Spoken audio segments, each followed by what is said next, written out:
Olá, pessoal, estamos aqui para mais um episódio do nosso podcast Franquia Pod, né? Que é franquia pode isso, franquia pode aquilo. Então, é muito legal que hoje estou aqui com as presenças ilustres, né, do Luizão, da Juliana, que eles vão falar muito aí sobre o que pode, o que não pode, como que as coisas funcionam quando você está empreendendo, quando você está franqueando, quando você é um franqueado, quando você compra uma franquia.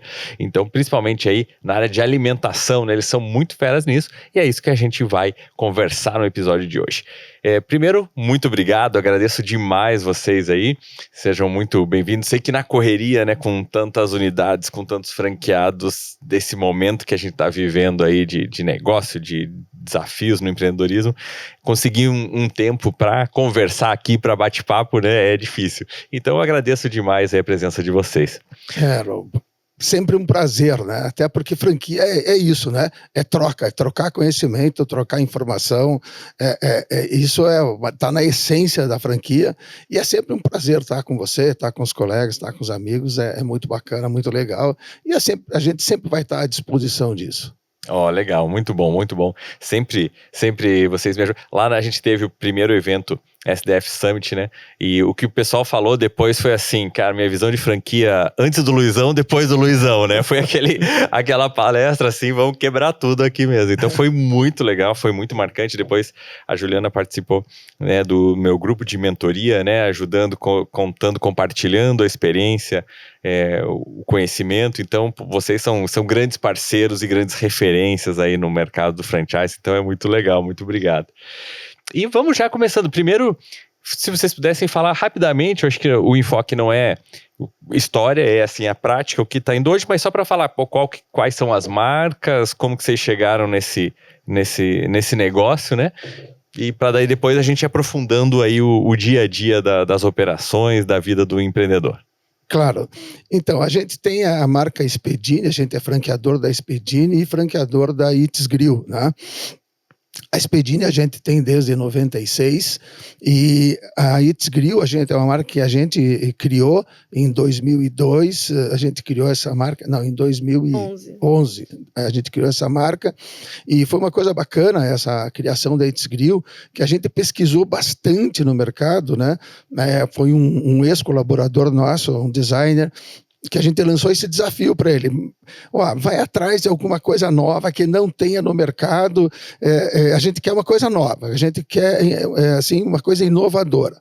E ele pesquisou um monte e veio com a ideia, olha, não tem na praça da alimentação nenhuma marca que venda carnes nobres. Não tem. Na praça da alimentação não tem, só tem um formato mais de restaurante. A gente, legal, daí a gente deu uma analisada e a gente gostou da ideia.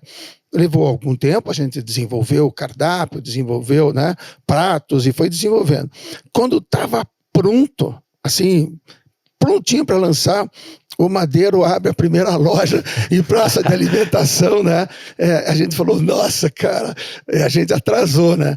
Mas foi legal porque o Madeiro daí lançou só na linha de hambúrgueres, né? Não lançou o cardápio cheio deles, então a gente realmente foi meio inovador e levou carnes nobres para a praça da alimentação. Então é isso, a gente tem a Spedini, que é o forte de massas, e a It's Grill, que o forte é a linha de carnes e risotos. Essa é a nossa área de atuação. Não sei se a Juliana quer complementar alguma coisa.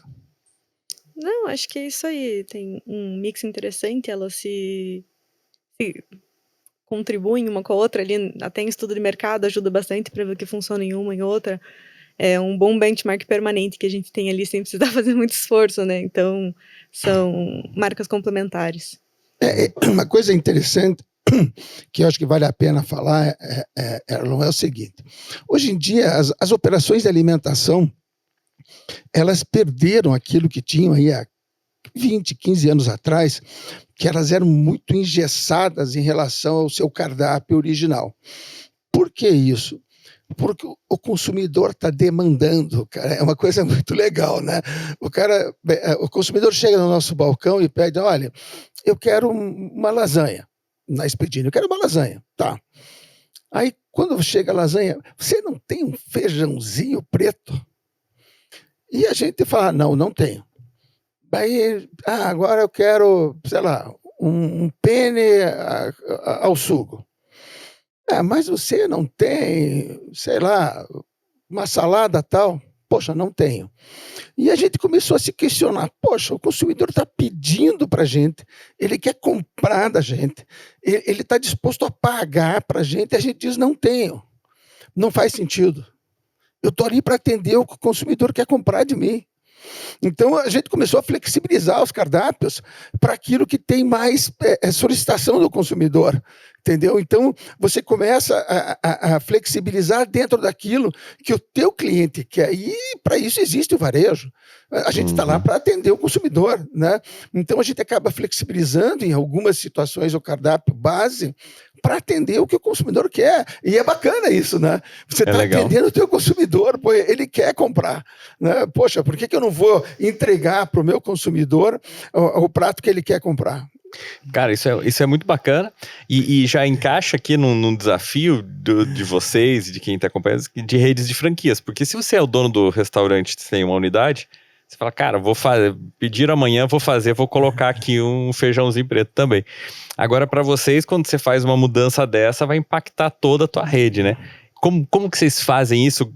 Como que vocês conseguem dar agilidade para fazer atender o cliente ao mesmo tempo que você tem uma rede de unidades aí para atender também, para passar essa informação, esse cardápio para eles? Hoje, graças a Deus, a gente tem uma equipe operacional muito forte ali nessa questão de desenvolvimento. Então, a gente tem 2 nutricionistas, bem como uma consultora e 2 auditoras operacionais que têm muita experiência de loja e de produção mesmo, né?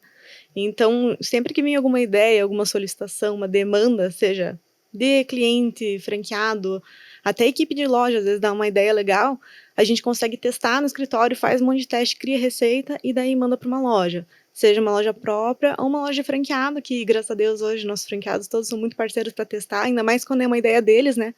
Ele fala, não, põe aqui na minha loja que eu testo e a gente faz ali um rollout de uma loja para entender como que funciona, se a receita deu certo, se na correria não vai entrar na cozinha. Então é tudo sobre teste. Então a gente consegue acabar sendo um pouco mais ágil, porque tem gente lá para testar, para ir junto para dar feedback, falar não deu certo, volta para o papel. Então a gente consegue fazer isso com uma certa agilidade junto com o fornecedor e os nossos franqueados para testar rapidinho e de cara já dizer se deu certo ou não deu, sem perder muito tempo, né? Sem deixar muito complexa a situação. Legal. Essa questão que a Juliana está falando é uma coisa bem legal. E eu vou falar do feijãozinho. Você veja, era muito mais um bloqueio, e eu talvez eu tenho que assumir a culpa meu. A pessoa pediu, eu quero um feijãozinho. Eu falei, eu não vou vender feijão numa culinária italiana. Eu não vou vender feijão numa... E eu sempre tinha um posicionamento assim, radical contra. Mas toda hora os clientes pedindo. E aí, a Juliana pediu para a equipe dela, olha, dá uma pesquisada o que é o feijão na culinária italiana. E essa nossa equipe pesquisou e faz todo sentido na culinária italiana o feijão. E eu, por ignorância minha, não sabia, entendeu? Claro que o feijão branco faz mais sentido, ele é mais largamente utilizado, mas o bloqueio era muito mais meu, entendeu? Então, por isso que é bom você ter uma equipe qualificada, preparada para fazer esse tipo de trabalho e desenvolvimento, entendeu? Mas acho que um bloqueio mais condicionado também, né? Porque antigamente o próprio shopping não deixava você vender uma coisa que o cara do lado tinha. Por exemplo, não tinha essa de ter 2 lojas de massa na mesma praça, 2 lojas de comida japonesa na mesma praça. Não existia isso, até porque as praças eram pequenas, né? E hoje em dia não, todo mundo vende de tudo, do teu lado tem um cara que vende igual, do outro tem alguém que vende um pouco do teu, um pouco, né? Então não tem mais essa restrição que tinha antes, até porque eles tinham muita consciência sobre o mix de loja, tinha que abordar tudo e você tinha que ficar na tua faixa, né? Hoje não tem mais isso, acho que é mais sobre o que pode trazer mais gente, o que pode gerar mais fluxo, porque eu não posso... Todo mundo quer massa e fazer uma fila gigantesca naquele um lugar que tem massa. Se todo mundo tiver, dá uma distribuição melhor de pessoal, de giro, de mesa, tudo mais. Então, não tem mais essa fixação, né, em mix específico. Você não pode sair dessa tua faixa, senão você tá entrando no do coleguinha. Não, todo mundo faz tudo. Quem fizer melhor, entregar melhor, acaba levando. Né? Isso que Esse é um amadurecimento, né, da própria visão do shopping. Falou é uma verdade absoluta, porque... o primeiro cardápio que foi assim seccionado foi a culinária italiana. Todo mundo passou a vender pratos italianos, todo mundo. Todo mundo vendia lasanha, todo mundo vendia o penne, todo mundo vendia talharine, todo mundo passou a vender isso. Né? E isso a gente, no começo, reclamou bastante. Falou, peraí, você não me deixa vender outros pratos, mas todo mundo está vendendo o meu cardápio. Né? E aí começou todo mundo a vender tudo. Né? Você tem a culinária japonesa, churrascaria vende hoje, né? Então, dentro disso, uma boa parte das churrascarias hoje tem o buffet, né? De sushi, de sashimi. Né? Então, cara, não adianta, você tem que atender o consumidor.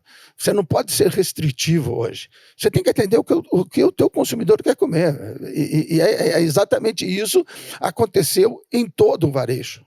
Né? Todo mundo, a farmácia vende de tudo, o supermercado vende de tudo, e isso foi um amadurecimento do mercado de forma geral. Ah, legal. E tem ainda alguns lugares que tem restrição, ou quase todos os shoppings, ou praticamente todos os shoppings já estão tranquilos em relação a isso? Todo mundo, não tem mais restrição, não. E é interessante quando a gente conversa também com a Juliana, né? Ela tem essa visão bem técnica e sempre me chama a atenção, porque a gente que é mais antigo aí, né? E assim, é o dono do restaurante, o dono do negócio de alimentação, e vai, né? Tá muito na nossa cabeça, não, eu sei que é assim e tal. Eu acho que a Juliana, quando ela veio pro grupo de vocês, né? Porque ela não estava desde o começo, né? Então até vou perguntar aí, né? O que estava fazendo, o que estava estudando, que eu acho que isso é muito relevante. Então traz, assim, uma visão, né, técnica, uma visão mesmo de análise, né? Que até acaba rompendo ali essas travas, esses conceitos que a gente tem. Não sei se vocês veem isso. Com certeza. Bom, eu passei 5 anos morando fora, né? Tava nos Estados Unidos. Eu, na verdade, me formei em hotelaria, né? Só que a hotelaria aqui no Brasil, ela vem muito atrelada a hotel, né? Especificamente. Lá não, até que o nome do curso em si contempla restaurante, gestão institucional.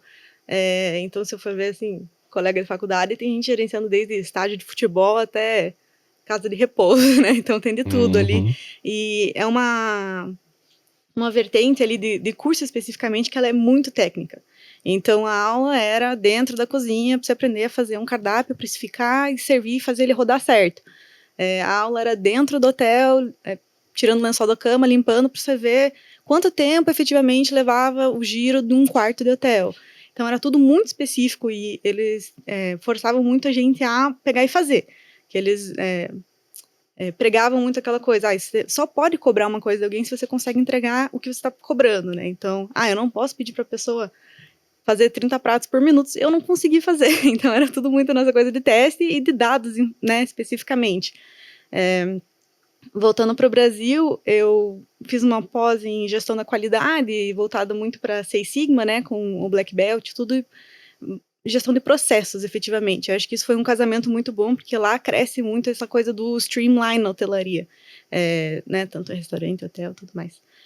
Que é deixar um processo muito seamless, com o mínimo de erro possível, para justamente ser imperceptível o efeito que uma pessoa tem naquele processo daquele cliente, daquele hóspede, né? É quase para você se fazer invisível, mas tudo tem que funcionar. A pessoa, quando ela chega em casa, nossa, mas eu não lembro de ter interagido com ninguém. Mas isso não necessariamente é uma coisa ruim, né? Então, ela não teve nenhum problema, ela não teve que buscar nada, foi tudo proativo, né? A gente pensou, antes da demanda dela acontecer, a gente já sabia que ela ia precisar. Então, isso é uma coisa que, casada junto com a gestão da qualidade e o Six Sigma como conceito, ajuda muito a desenhar esses processos já antecipando os problemas, né? Então, uma coisa que a gente fala muito lá, tanto com franqueado, com funcionário e tudo mais, a gente não tem problema nenhum de você dizer, tá errado o que você tá falando, mas você tem que me trazer informação, porque eu vou ter informação para defender o que eu tô dizendo, né? Então, acho que nos últimos anos, até durante a pandemia, foi muito legal de ver esse compartilhamento, né, essa discussão com o franqueado, com o colaborador, com o gerente de loja, com a galera da franqueadora, que eles se condicionaram a, toda vez que eu vou falar para a Juliana, eu acho que a gente tem que fazer diferente, ele já me vem com uma batelada de informação e dado, estudo, comprovação, para dizer, assim vai funcionar melhor. Eles sabem que eu ia perguntar, com base no que você está me dizendo isso?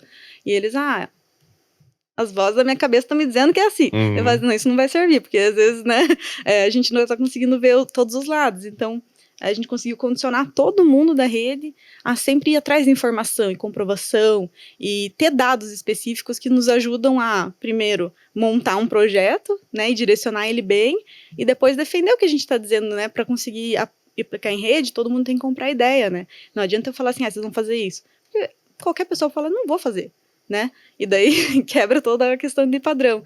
Então, acho que essa junção da parte de hotelaria, que é fazer um processo que parece impecável, acontecer da mesma forma toda vez, independente de quem está vivendo aquilo, né?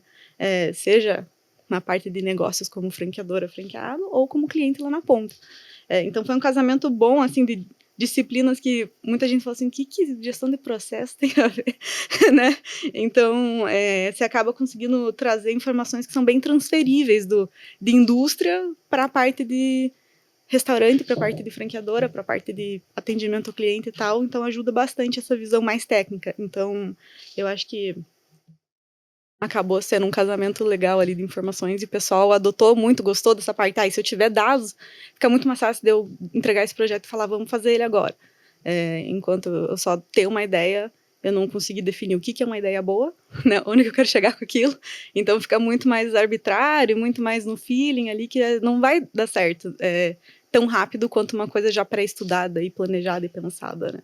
Muito legal, muito legal. Então, vocês já foram acostumando a equipe, né? Se o cara tem ideia, pode trazer ideia, bacana, mas já traz uma ideia embasada, né? Uma ideia com estrutura. Isso que baita aquisição que vocês fizeram, trazendo a Juliana pro time aí, né? Eu acho que isso, eu posso te afirmar, que isso foi, assim, uma mudança muito forte na empresa.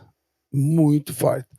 Primeiro, uma mudança para mim mesmo, né? Assim, eu tive que me reinventar, porque o meu perfil é um perfil empreendedor. Eu saio fazendo e vou atropelando, né?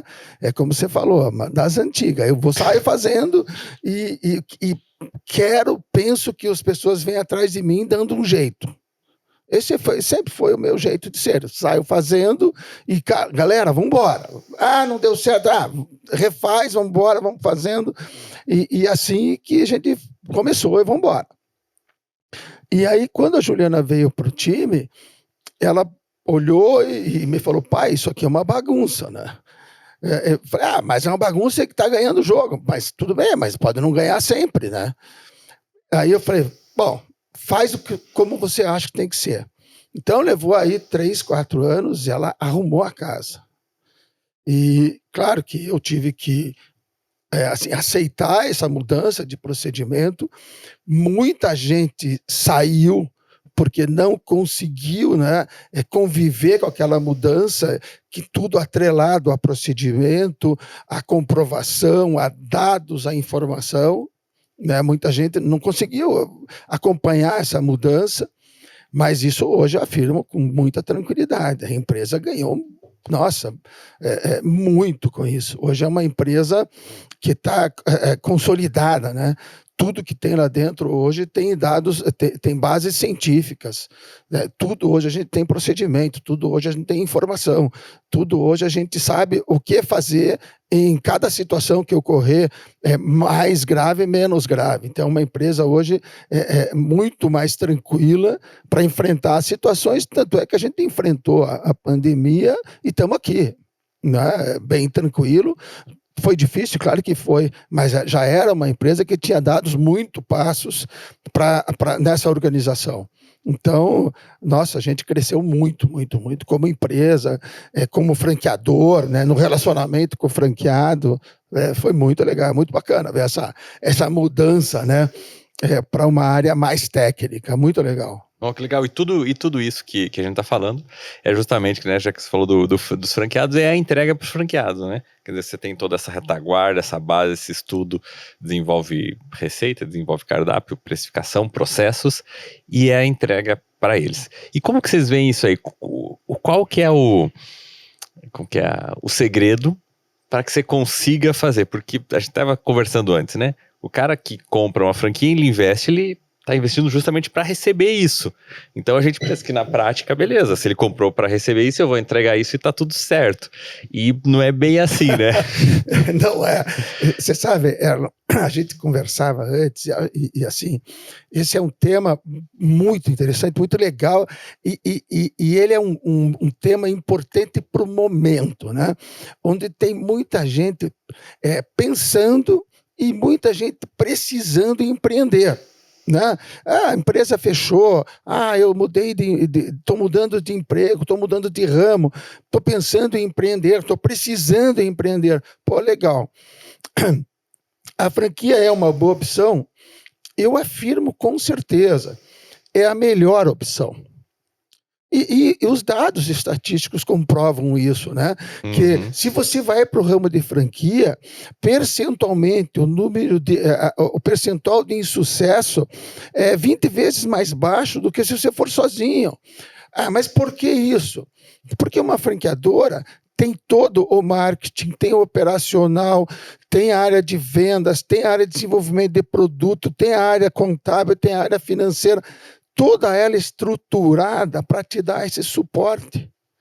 E se você abrir sozinho, você não tem. E às vezes o empresário novo que está desenvolvendo, ele não enxerga a necessidade disso. Você concorrer no mercado, que seja uma pequena empresa, uma média, assim, um pequeno comércio de bairro, tudo isso conta. Tudo isso quando você tem que ter o teu marketing, que seja distribuir folhetinho na esquina. Isso é marketing. Né? Você vai ter que criar o folheto, você vai ter que mandar fazer o folheto. Você tem que saber qual produto que você vai comprar. Eu vou abrir uma lojinha de acessórios para celular. Se você comprar a capinha errada, ela não vai sair, você vai perder esse dinheiro, porque ela vai ficar encalhada no teu estoque. Então, se você tiver atrelado a uma franqueadora ela já sabe quais são as capinhas que vendem mais. Então, a chance de você perder é muito menor. Então, eu não tenho dúvida de afirmar que a franquia é a melhor opção. E, assim, o custo de você abrir uma franquia é pequeno perto dos benefícios que ela traz junto. Agora, o que é interessante? A pessoa paga para adquirir uma franquia. A pessoa paga um percentual do faturamento, que não é alto, é baixo, para ter toda a consultoria, toda a orientação. E muitas vezes a pessoa não segue. Então, é um negócio meio absurdo, né? Seria mais ou menos assim. Você vai numa lanchonete, compra lá um hambúrguer com batata frita e uma coca. Claro que o atendente vai te trazer o hambúrguer, a batata frita e a coca. Aí você, sei lá, come a batata frita e deixa o hambúrguer e a coca e vai embora. É mais ou menos isso que acontece muitas vezes. A pessoa tem à sua disposição toda a orientação, todo o suporte operacional, mas não segue. Então, sabe, e isso é um negócio inexplicável. Você está pagando, você tem isso à sua disposição e você não segue, você duvida disso. Tem lá 30, 40, 50 franqueados, às vezes 500, que estão tendo sucesso com aqueles procedimentos e você diz, não é nada disso. Eu sei mais, Poxa, é um negócio assim, é difícil de entender. Né? Não estou nem duvidando da capacidade individual deste empreendedor, mas a capacidade coletiva está mostrando que está dando certo. Né? Essa força da rede ali, né? É um negócio interessante. Você está pagando e não usa. Sabe? É um negócio interessante. Né? Você fala, poxa, você pagou, paguei. Levou? Não levei, deixei aqui. Poxa, mas... Por quê, né? Por quê? Me explica. E o que vocês fazem? Então, mesmo que ele decida isso, puxa, ele tá usando, né, a tua marca, o teu negócio, ele não vai usar o que ele pagou, mas isso possivelmente vai ter um impacto no negócio dele, não vai ter resultado e depois ele vai reclamar, puxa, o negócio não deu tanto quanto eu achava, né? Não tá vendendo tanto, justamente porque ele não aplica aquilo. Então, a franqueadora tem esse papel, né? Não é só assim, você deixou o sanduíche aí e a Coca-Cola, problema seu, eu vou jogar no lixo. Quer dizer, não, eu tenho que ficar insistindo para que ele consuma, né, esse negócio. E o que vocês fazem? O que vocês veem que dá resultado para que realmente mostrar e para fazer com que ele use tudo isso que ele tem à disposição?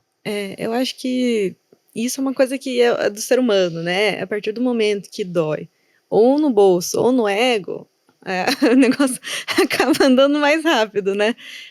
Então, isso é uma coisa que a gente sempre testa com as lojas próprias primeiro, né? Tudo que a gente vai jogar para rede.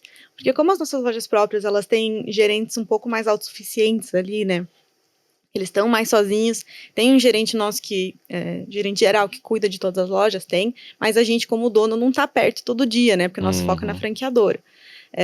Mas a gente sente que quando que começa a dar resultado? É quando ele começa a ver o colega indo melhor, né? E o que a gente vai falar? Como que esse cara está conseguindo fazer bem? Eu falo assim, ele está fazendo X, Y, Z, que é o que eu passei desde o início para fazer.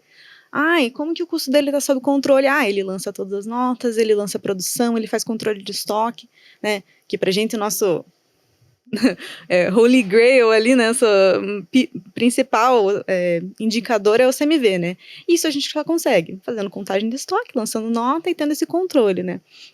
Então, hoje, graças a Deus, a gente tem um mapa de indicadores e funcionamento que é muito fácil de eu mostrar. Olha, se você estiver fazendo todos esses procedimentos que a gente ensina no início, eu consigo te dar uma consultoria mensal, quinzenal, muito mais assertiva. Olha, esse é o teu indicador que está furando tua conta. Esse é o teu indicador que está te fazendo ter dificuldade. Só que para isso eu preciso ter as informações, né? Porque mesmo indo até a loja, eu não consigo ter noção do quanto está o custo dele. Eu posso ver, o estoque está muito cheio, o estoque está muito vazio. Consigo, mas efetivamente saber o que está acontecendo não dá. Então, eu sempre vou bater na tecla de dados, né? Informação e número, porque é uma coisa que de longe você já consegue saber, tá errado. Ou, então um número absurdo, deve ter um lançamento errado que está mascarando outra informação. Então, a gente sempre consegue mostrar, olha, esse cara tá fazendo tudo certinho e tá dando certo. E mesmo quando dá errado, eu consigo de cara já apontar o que tá acontecendo. Ajuda muito essa visibilidade dos outros. Então, a gente começou a compartilhar ranking de faturamento, de ticket médio. A gente está num ponto que a gente consegue mandar um dashboard com CMV, com ticket médio, com evolução, com mix, né, que ele está vendendo. Como que ele está comprando, se ele está comprando dos caras mais baratos. E isso daí acende aquela luz. Não, se eu tô com essa nota e a nota mais alta da rede é 20 pontos na minha frente, como que eu chego lá? Então, acaba nessa competitividade amigável ali, saudável, melhora. Porque mesmo que ele não vá me falar o que aquele cara tá fazendo, ele vai perguntar para ele, porque eles, né, entre franqueados eles se conversam. E isso é o que a gente quer, né? É saudável. Eu quero que ele vá pergunte pro meu melhor franqueado e fale, como que você tá fazendo isso? Melhor coisa da vida, porque é um cara que vai comprovar, olha, eu faço isso, isso, isso, os procedimentos que me foram ensinados funcionam. Quando não dá certo, eu falo para a franqueadora, isso não tá dando certo. E daí a gente tem uma discussão produtiva, ao invés de só falar assim, não funciona, esse negócio não dá certo. E daí eu, mas todas essas lojas estão dando. Né? É impossível essa uma única não funcionar assim. Então, você colocar todo mundo na mesma mesa e nivelar, fica muito mais fácil, porque daí ele vai ver, esse cara tá fazendo, tá dando certo. Eu preciso saber o que ele está fazendo. 90% das vezes vai ser fazer exatamente o que a gente já dizia que precisava. Mas quando vem da franqueadora é uma coisa, é uma exigência chata. É porque é franqueador. Agora, quando é o cara que está na mesma posição dele como franqueado, muda a perspectiva, né? É que nem o pai falar e uma professora falar, muito provavelmente vai vir mais a professora, né? Porque tá fora daquele ambiente. Não, só porque meu pai tá enchendo saco, porque minha mãe tá sendo chata. Não. Quando é uma pessoa que tem uma visão diferente, de fora, imparcial, vamos dizer assim, acaba sendo mais efetivo. Então, ajuda muito nessa troca, até incentivar eles mesmos se conversarem, porque é mais assertivo do que a gente ficar, né, mandando, tem que fazer, nem que você, notificar. Ninguém quer ficar notificando, porque é uma coisa óbvia, né? No manual de marca já existe aquilo, eu não precisava lembrar isso. Agora, ele ouvir uma pessoa que faz e dizer que dá certo, muito mais efetivo, né? Muito legal. Isso muito que legal. a Juliana falou é fundamental. E isso, assim, eu acho que o último passo que mudou a nossa história foi a gente ter base para chegar nesse ponto, né? E aí eu te digo o seguinte, Erlon, o que é? Quando que a gente tem um problema? Hoje. É quando este gerente não se importa em ser o último colocado. Olha Entendeu? só. Então, é muito legal você ver, porque daí é da pessoa, né? Quando o profissional vê que ele está, que o indicador dele, aquele determinado indicador de venda, de CMV, né, que é o custo da mercadoria, que é o indicador de... Qualquer indicador dele é o último, ele fica desconfortável. Esse é o profissional que quer evoluir, é o profissional que vai atrás de buscar alguma coisa na sua vida, né? Para os seus, para a sua família, ele quer conquistar. Todo profissional quer conquistar alguma coisa de melhor para si ou para os seus. Todo profissional quer. Então, quando ele enxerga dentro dessa análise comparativa que ele não está tendo uma performance, ele busca entender e busca melhoria. Mas tem aquele que tô nem aí. não muda nada, ele não se mexe na cadeira, sabe? Você vê. Daí são duas situações. Você tem uma conversa particular com esse profissional, olha, não sei se você percebeu, né, que a tua performance está deixando a desejar por causa disso. Se mesmo assim ele não manifestar, né, uma preocupação em buscar, troca o profissional. Troca porque você não vai conseguir mudar a característica dele. E sempre nas unidades de vocês tem o franqueado, mas tem um gerente que está lá mais próximo. Normalmente não é o franqueado que está full time nas operações ou tem algumas que Depende do são? momento. A nossa orientação é sempre que no primeiro... É que depende da maturidade do shopping, né? Se for um shopping novo, talvez tenha uma demanda diferente, ou um shopping já estabelecido. E também depende da maturidade do franqueado como gestor, né? Mas nossa recomendação é que o franqueado fique amarrado ali naquela operação pelo menos 6 meses, junto com o gerente, e geralmente a nossa equipe gerencial é um gerente e 2 coordenadores em cada loja, né? Junto com eles, para que ele consiga chegar num nível de gestão e equipe em que ele se faça inútil. Então, ele não precisa estar ali.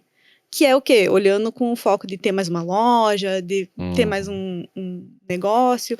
Então, ele não precisa, ele não pode precisar estar na loja. Mas no primeiro ano de operação, é vital que ele esteja envolvido, porque é só assim que ele vai ditar como ele quer que a loja dele ande, né?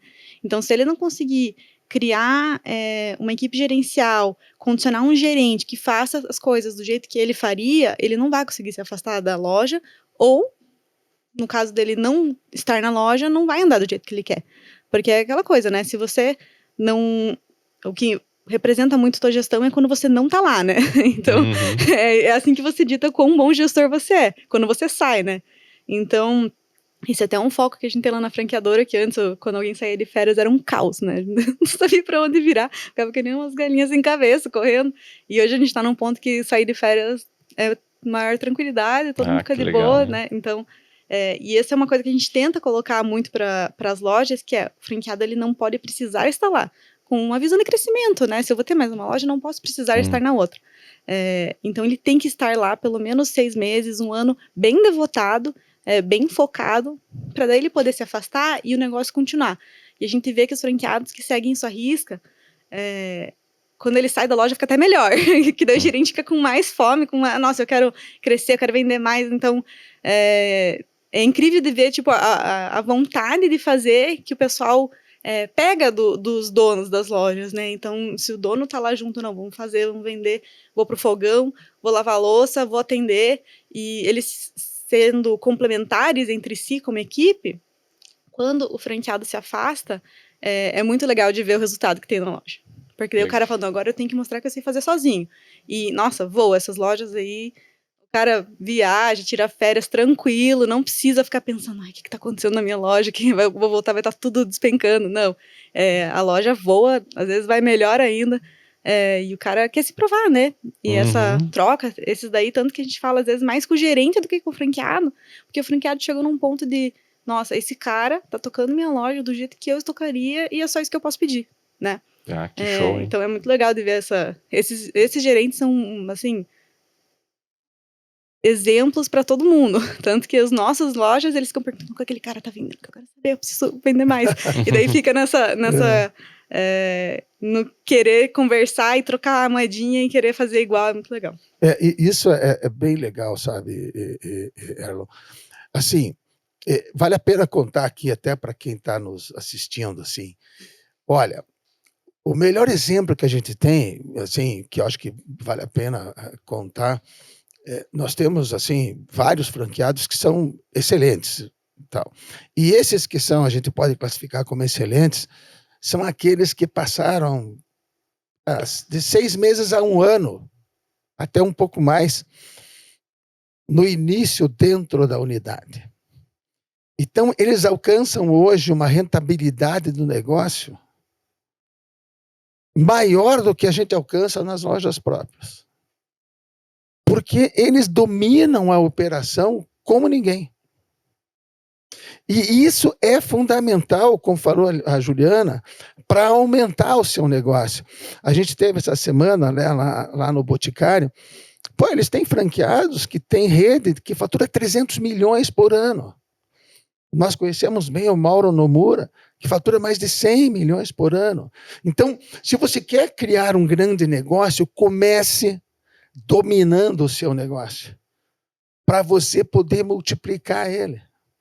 Como é que você vai cobrar da tua equipe se você não sabe fazer?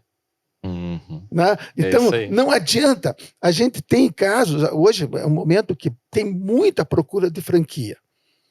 E uma das primeiras conversas que a gente tem e eu sou muito assim, enfático, que às vezes até eu desanimo o investidor. E eu pergunto, quem vai tocar o negócio? Ah, não vi ainda. Bom, então quando você souber, daí você volta para conversar. Se você não sabe quem vai tocar, eu não vou te vender uma franquia. E às vezes ele fala, mas precisa mesmo ficar? Poxa vida, você vai investir um monte de dinheiro e você não parou a pensar quem vai tocar a tua empresa. Tem os dois extremos, né? A pessoa que ou não sabe quem vai ou fala, eu vou fazer sozinho, não quero gerente.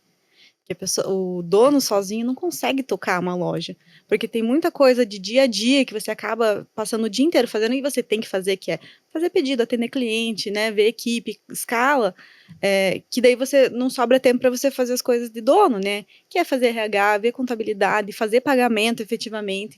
Então você precisa ter um gerente, pelo menos um coordenador, porque senão você não faz mais nada, você fica ali 24 horas por dia em função, e você não consegue subir para tomar ar, né? Não dá certo.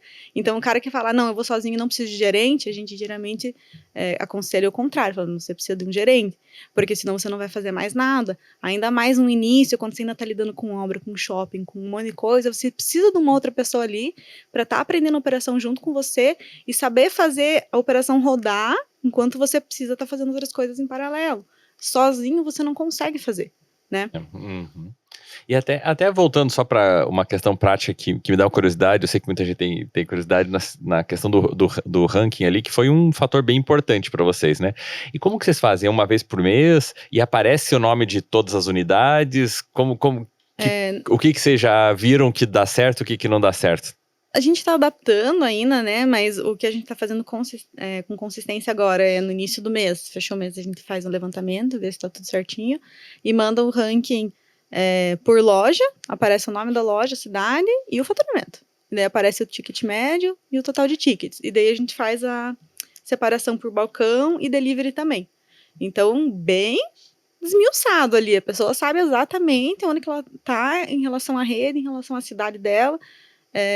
Não tem muita margem para segredo. Acho que às vezes a gente acha que até é um pouco aberto demais com o número, né? Se quiser, abra uma DRE aqui agora e te mostro. Mas é importante as pessoas estarem sabendo, assim, se eu tiver, até para comparar a equipe, a minha dotação tá tanto. Se eu colocar mais um cara, quem sabe eu consigo encostar nesse faturamento. Às vezes é questão de ajustar a equipe, às vezes não, às vezes eu tô com a equipe grande demais para o meu faturamento. Então, acho que é importante eles terem essa visibilidade. Até porque eles, entre si, compartilham algumas coisas. Mas é importante num parâmetro geral, porque complementa as informações, né? Então, tanto se a gente tem uma loja própria que está indo mal, a gente coloca lá igual, coloca em último lugar, onde que for para entrar, para saber. A gente também vai errar, né? Mas tem que estar aberto, porque é para isso que a gente está em rede, né? Para a gente trocar o know-how, trocar experiências, o que dá certo, o que não dá. E até relação com shopping, né, com equipe, porque senão, por que você tá num grupo fazendo a mesma coisa se você não vai falar que tá dando Não vai certo e aproveitar errado, nada né? disso. Né? Tem algumas verdades no comércio, né, no varejo, assim, que é assim, você jamais vai vender 20 lasanhas se você só comprar 10. Né? E às vezes você sabe que acontece muito isso. Pô, mas como é que eu só vendi 10 lasanhas? Quantos que você comprou? 10. Você nunca você ia vender 20. E tem um indicador, até eu acho que a Juliana não lembrou de falar, que foi gerou uma revolução nossa, que a gente colocou faz uns 4 meses, 5 meses. Uma revolução. E é uma coisa extremamente simples, quer dizer, não é simples, demorou para ser criado, né? Porque você veja que coisa bacana, a gente contratou um novo profissional, nossa, maravilhosa aquisição que a gente fez. Ele criou um indicador de eficiência de compra e está disponível todo dia.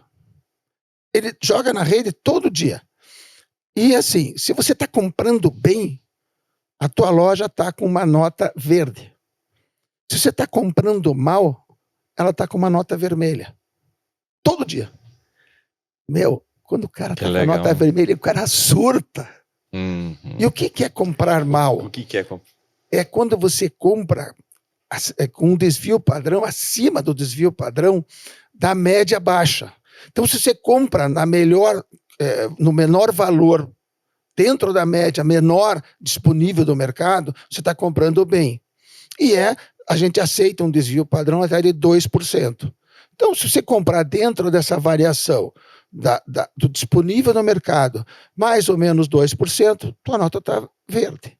Se aquela mercadoria, e isso para todo o nosso mix de mercadoria, então você vai ver lá, você está comprando mignon mal, você está comprando queijo parmesão bem, você está comprando... Cada produto tem a sua cor. Então, quando você olha o teu mapa de compra todo vermelho, você está mal. Entendeu? Você está mal. Se você olha ele todo verde, legal, você está comprando bem.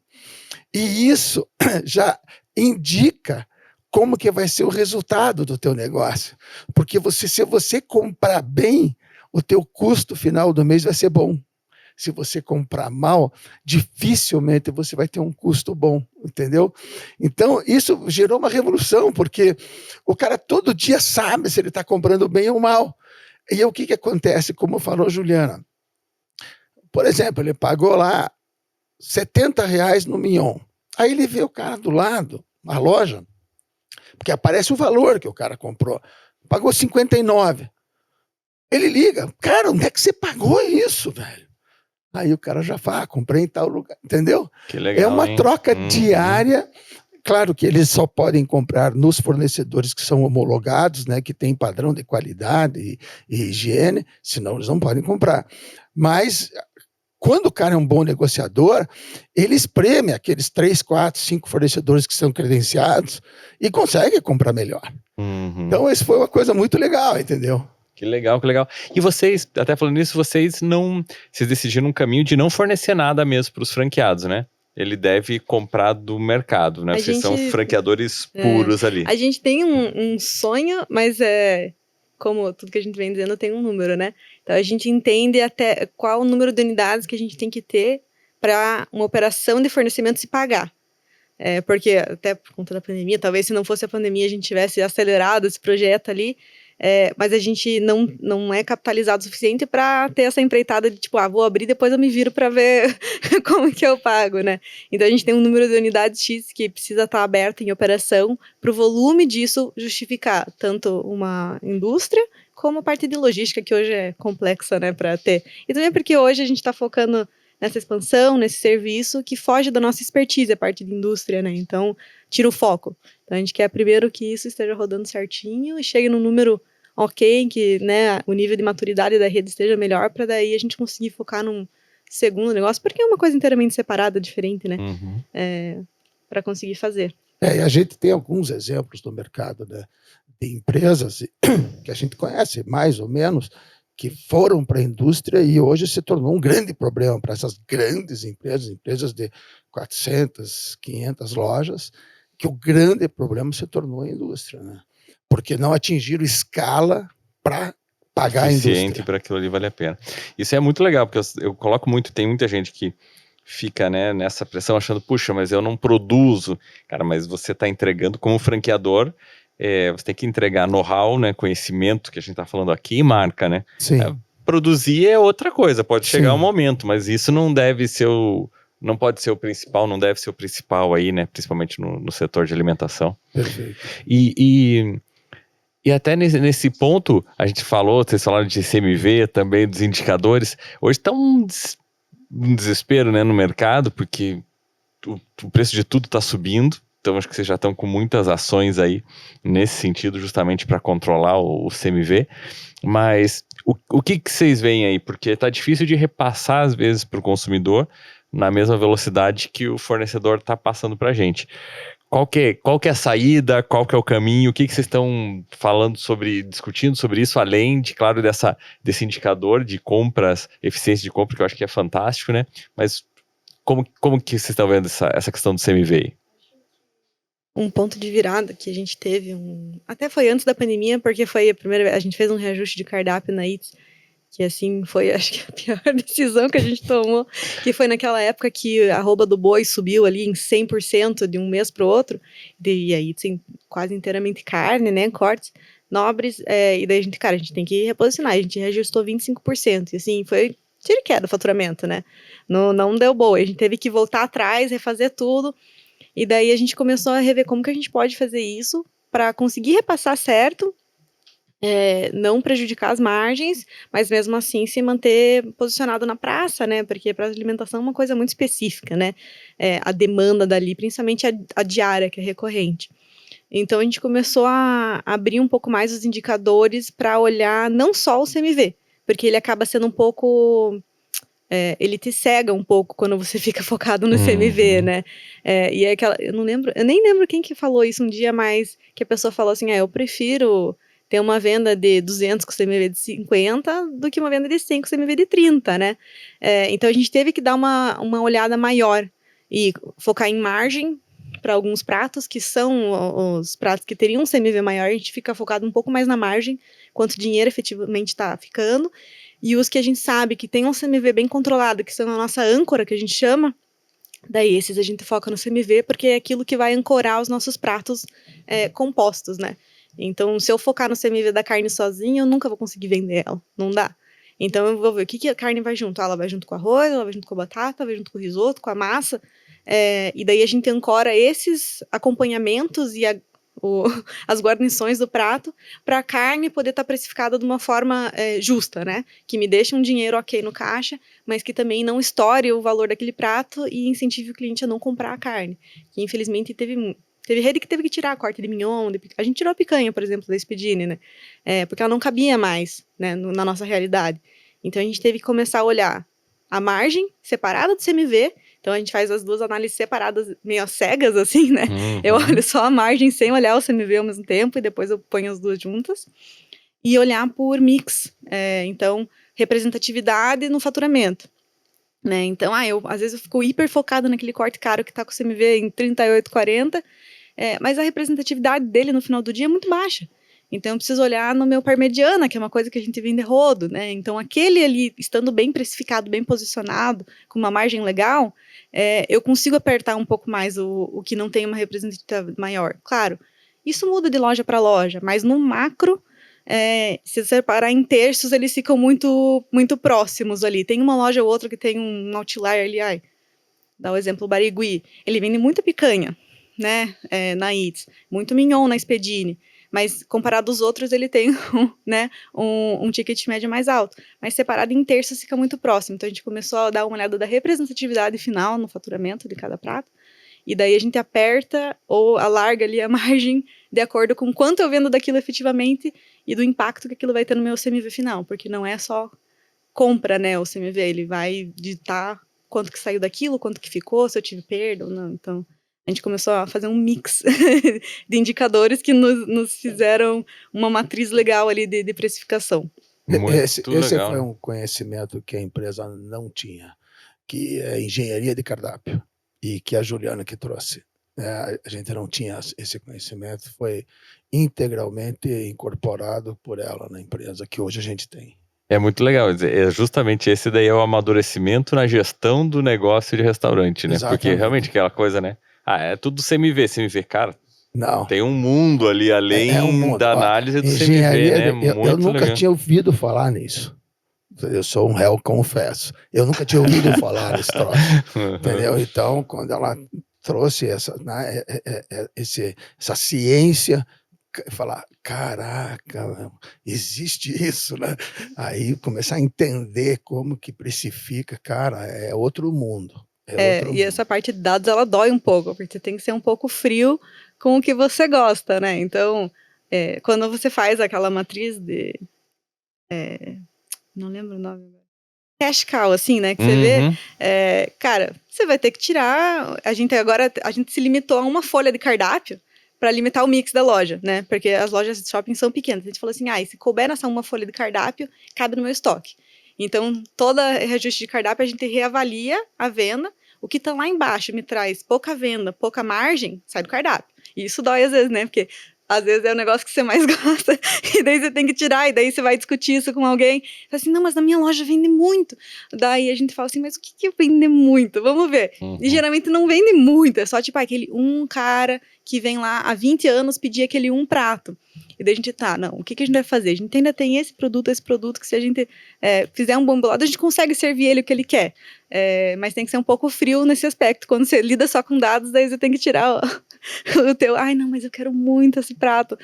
Eu gosto, eu sempre como, mas mas ninguém mais come. Então, mas é interessante largar, isso, né? Tem um emocional ali, não tem o número, mas tem um emocional. Mas é interessante isso, sabe? Quando você fala, e normalmente esse prato, tem vários exemplos, né? Não, mas esse cara, isso vende muito, tal. Daí você vai ver, um prato por mês, mas é aquele cara que é amigo do dono da loja, que fica 3 horas, uma vez por mês lá, conversando com o cara sobre aquele prato, entendeu? Mas é entendeu? Então, aí você mostra pro cara, você só vendeu um. Aí, sabe, mesmo assim ele resiste, né? Você fala, eu sei, cara, ele é teu amigo, mas, cara, você comprou, sei lá, 10, jogou 9 fora. Uma vez, até esse negócio legal de contar, eu com o ex-sócio meu, o Lúcio, que era sócio nosso, nós tivemos uma ideia. Porque isso é um negócio que muito franqueado fala, não, vamos vender produto para happy hour e tal, vamos fazer e tal. A Juliana nem estava ainda, né? Ela estava fora. Vamos fazer. Compramos embalagem, compramos produto e fizemos um monte de kit de happy hour para vender com cerveja e tal, porque praça de alimentação isso vai vender muito. Tá? Cara, compramos um monte. Cara... Não vendeu nenhum.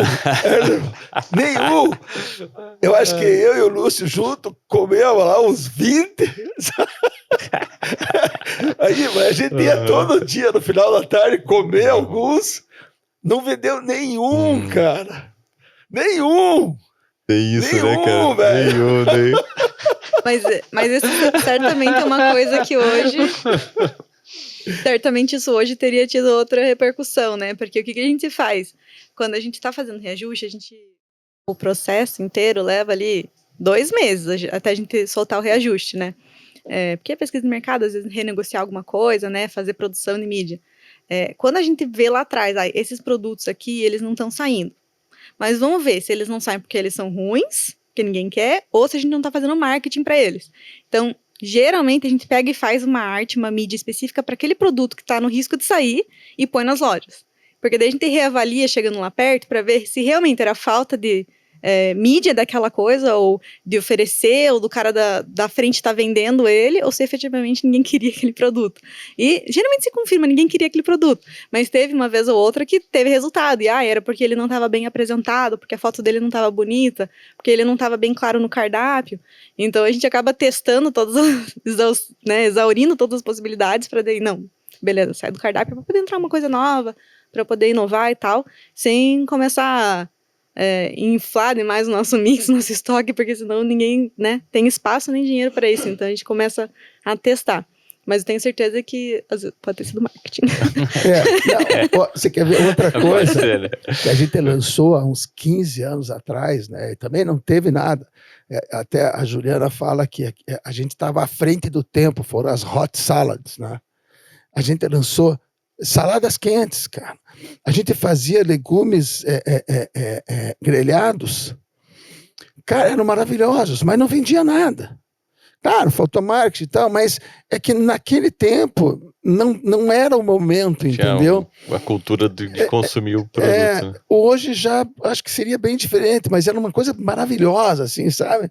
Sempre que tinha uma salada com pera, regada no vinho, gergelim e tal, só eu comprava. Tá, mas acho que ficava boa. Só eu comprava, sabe? Ela vendeu umas 4, 5 para mim. É muito legal, muito bom. Mas quando a gente vê a Juliana falando isso, né? Olha, antes de tirar do cardápio, eu vou fazer um teste, vou fazer um marketing. Puxa, é muito know-how, né? É aquela coisa, porque o cara que é sozinho, que puxa, será que eu vou para uma franquia ou não? Cara, você sozinho, você não tem como pensar nisso, você fazer esse esforço, você tem que estar ali cuidando de funcionário, cuidando da equipe, cuidando de compras e vendendo, né? Então acho que esse é um ganho muito grande, que é muito legal ficar na prática, assim, ela demonstrando isso, né? Puxa, eu faço isso, cara, duvido, né? Duvido que um cara que tá no dia, que tem uma unidade, um restaurante só consiga fazer isso, né? Por tempo, por energia, quer dizer, cara, se ele tiver esse tempinho, ele vai fazer outra coisa, não vai fazer uma análise. Sabe qual é a tendência do sozinho?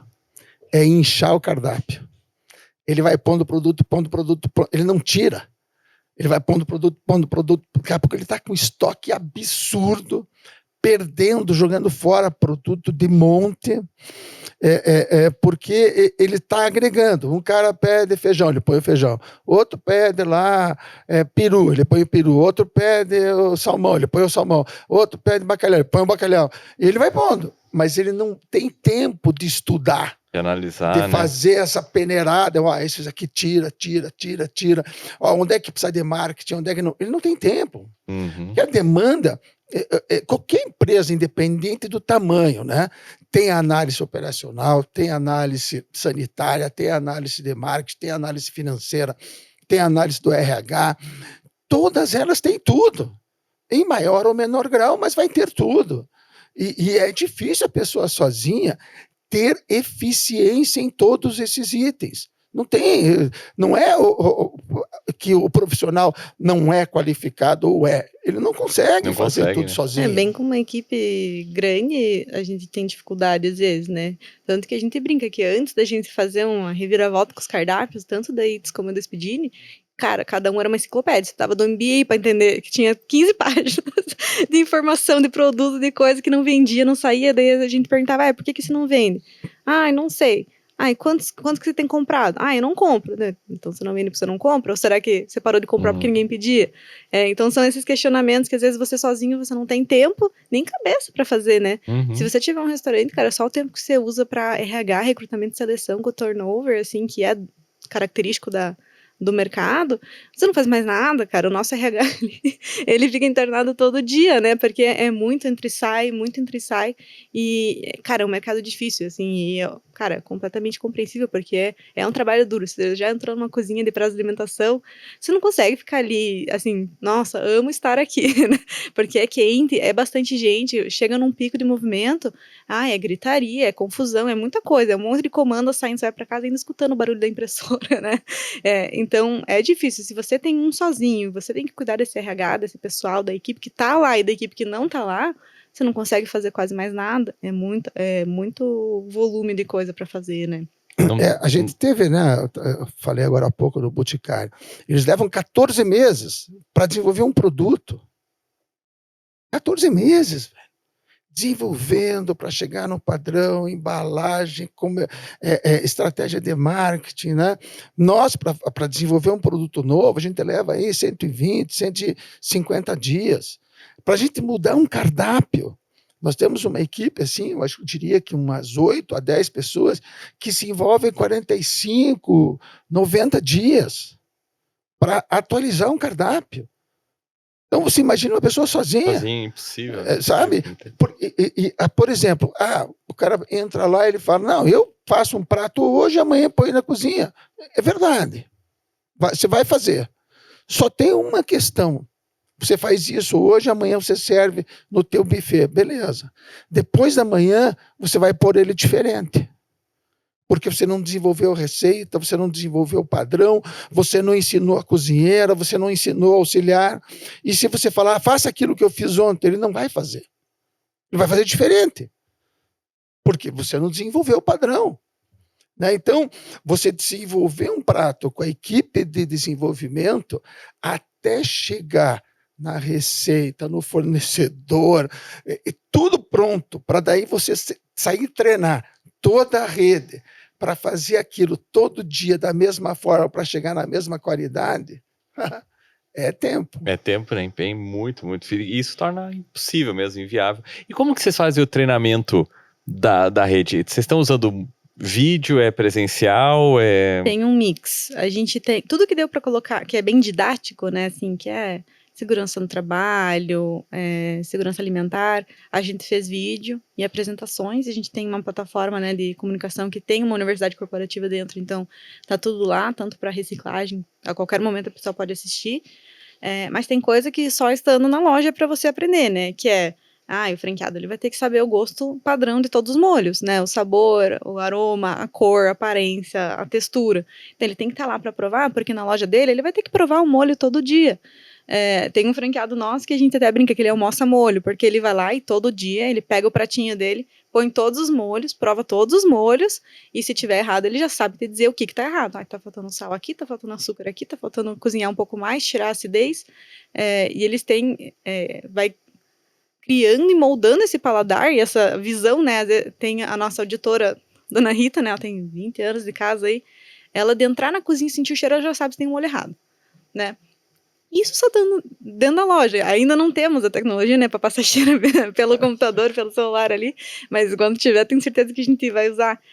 Mas tem coisa que tem que estar na loja, né? Porque tudo que é didático, a gente consegue passar online, consegue dar material para ler, fazer por call.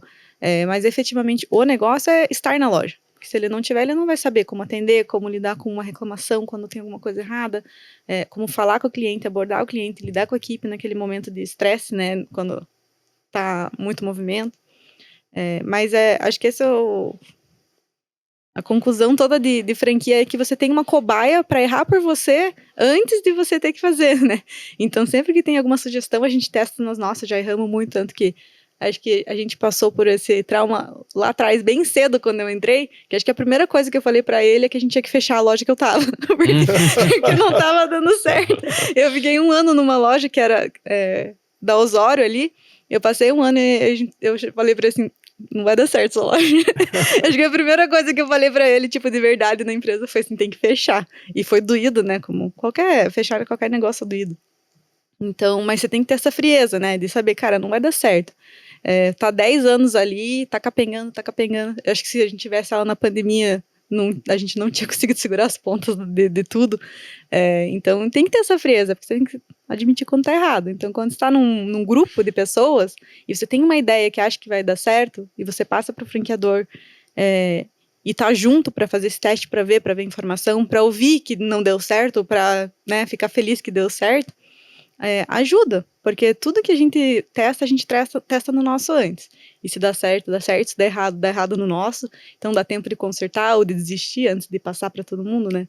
Tanto operacional como de gestão, como indicador, né? Que a gente tem desenvolvido aí alguns que a gente tá chamando ali de no-brainer, que é um dado que a pessoa pode olhar e de bater o olho ela já sabe o que fazer, ela não precisa pensar. Porque quanto menos você tiver que pensar no dia a dia, te ajuda, né? Porque a gente chega no final do dia, você não tem mais neurônio para tomar decisão.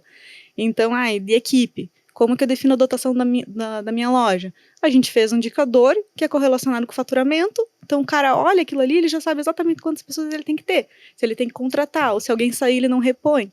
Então, são coisas para ir facilitando no dia a dia, que vai tirando algum peso aqui e ali, que a pessoa sozinha, ela ia ter que fazer, ia ter que pensar, ia ficar mais cansada, mais drenada, né? Fica desgastante. Então, quando você tem uma equipe, tanto de apoio como de pessoas na mesma situação que você com lojas, fica tudo mais fácil, né? Porque você não tem que pensar. Perfeito, perfeito. Nossa, maravilha. E tudo que vocês falam, assim, né, agora dá pra ver que todo esse esforço, todo esse empenho que dá resultado, né? Porque como eu vivo nesse mercado, então sempre vou no shopping, vou na praça de alimentação e sempre observando, né? A gente tem esse olhar, né? Acho que vocês também, né? Ficam olhando para de vocês, ficam olhando para as outras operações e não só de alimentação, né? De varejo, a gente sempre tá ali olhando. E eu sempre vejo, né? Realmente, como vocês são muito fortes aqui, né? No Paraná, que o Speedini e Eats Grill sempre tem movimento, né? Você vai, sempre são operações que realmente tem uma performance, pelo menos do ponto de vista olhando de fora, de volume, de venda, muito bacana, né? Eu acho que isso é como que faz, né? É o resultado de tudo que vocês colocaram aqui, claro, muitas coisas além disso, mas já dá para ter uma amostra de que todo esse empenho, puxa, engenharia de cardápio e, né, indicadores e ranking, tudo isso resulta na prática na venda lá, né? Sim. E por isso também eu sou um fã de vocês, assim, né? Gosto muito, fico bem feliz. E vocês estão... o nosso tempo aqui, para variar, voou aqui, né? Era 1 hora, já passou 1 hora e a gente já vai até fechando. Daria para ficar perguntando coisas aqui, conversando o dia inteiro. Vocês estão com essa força muito grande aqui no Paraná. Eu não sei como que vocês estão vendo agora a expansão dentro desse cenário também, né? Que a gente passa, da economia, enfim... Ou é um momento que vocês estão... vamos segurar ou vamos expandir?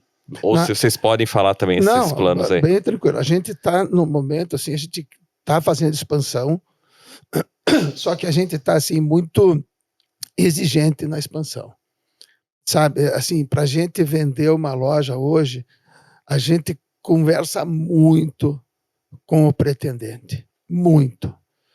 Para ver quem vai tocar a loja, se ele tem o perfil adequado, se ele tem consciência da demanda de tempo, se ele tem esse perfil exato para ser um empreendedor, se ele tem perfil para seguir regras, para seguir normas, porque às vezes a pessoa não tem o perfil, ele se demonstra, não, eu faço, eu sei, eu mando, faça o teu negócio, legal, não tem problema, claro, a pessoa pode fazer, porque quando você entra para fazer parte de uma franqueadora, você está fazendo parte de um grupo de normas e procedimentos, você tem que fazer igual a todo mundo, né? Eu não posso mudar nada, claro que pode, você pode fazer uma sugestão, vamos debater no grupo, vamos buscar adequar ela, às vezes aplica exatamente do jeito que você propôs, mas ela tem que ser validada, né? Como diz a Juliana, vamos pegar essa tua sugestão, vamos colocar numa loja, vamos ver se funciona, deu certo, desenvolve fornecedores, aí aplica, não é sair fazendo, porque o que acontece quando você vai numa loja lá, está vendendo abacaxi, o cliente compra lá, ele vai buscar nas outras abacaxi. Não é, né? Quando você está numa franquia, você busca padrão. Então, a gente hoje está muito exigente nisso, né? Então a gente tem muitos, assim, tem sido muito procurado, tem dito muito não, né? A gente tem um conceito base, sabe? Nós não colocamos para nós no nosso orçamento o recebimento da taxa de franquia. Ele não faz parte da nossa previsão de receita. Não, nós não vivemos disso. Legal. Sabe, não, claro que se você vende, ela vai entrar, ela vai fazer parte do recurso para a implantação da unidade, ok. Mas nós não colocamos assim, uma necessidade de vender para sobreviver. Não. A franqueadora tem que sobreviver dos royalties. É isso. Perfeito. Né?